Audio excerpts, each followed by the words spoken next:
Hello, my name is Henry Rosenbaum. And I'm Robbie Dawson, and we are the Hot Air Balloonatics. And we've been lucky enough again to partner with Vineyards to help coordinate the balloon pilots and charter flights for the Wine, Balloons, and Tunes event this coming weekend. We've created this briefing video for those who have reserved a charter flight to share some important information so that you can have the best experience possible. First and foremost, safety is our primary concern. Ballooning is a safe sport, but if not taken seriously, there can be negative outcomes. For that reason, if it's not the right condition to fly the balloon or to do the tethers, we will just not simply do those things. We have selected some of the most experienced pilots and most professional crews for this event.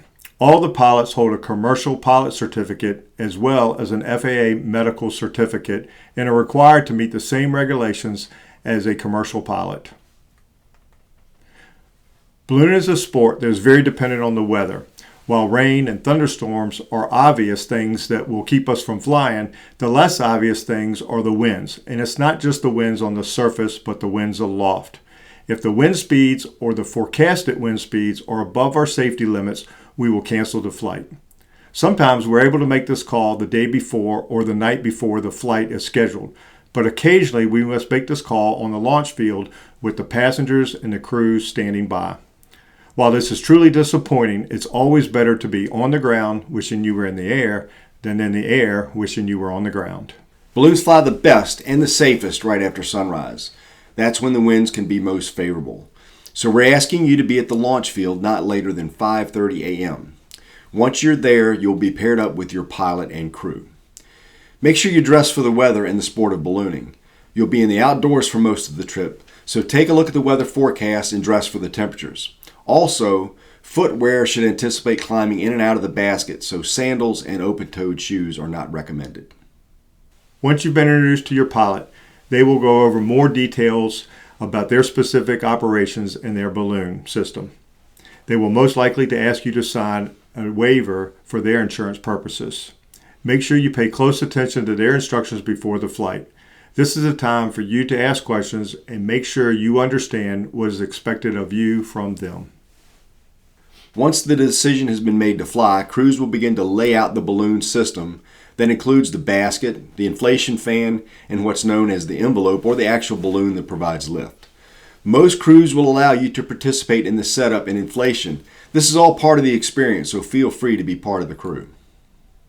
Once the balloon has been inflated and standing upright, the pilot will direct you to enter the basket. While some balloon baskets are different, most have an opening in the side of the basket that will assist you in climbing in.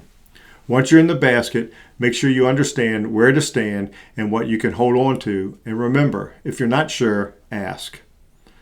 Once you've lifted off, simply enjoy the ride. But when it's time to land, this is when things get busy for the pilot. So remember, make sure to follow the direction of your pilot in command. First, you're an extra set of eyes in the balloon. Watch out for obstructions, particularly power lines. They can be difficult to see from above. And if you see them, point them out to your pilot. They would rather see them twice than miss seeing them once. Next, when landing, we try to have the softest landing possible, but occasionally when there is a breeze or when there are smaller landing spaces, the balloon may land with some motion. That's why we always tell our passengers to hold on and bend those knees. Normally, this feels just like jumping off of the last stair and landing on the ground. And bending your knees acts like a shock absorber.